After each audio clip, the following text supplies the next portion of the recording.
বলে কাল্লা ফেরাউন দিল বিষয় জ্বালা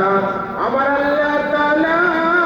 ডেকে বলেন ও জিবরাইল খুলে দাও জান্নাতের তালা লা ইলাহা ইল্লাল্লাহ লা ইলাহা ইল্লাল্লাহ লা ইলাহা ইল্লাল্লাহ লা ইলাহা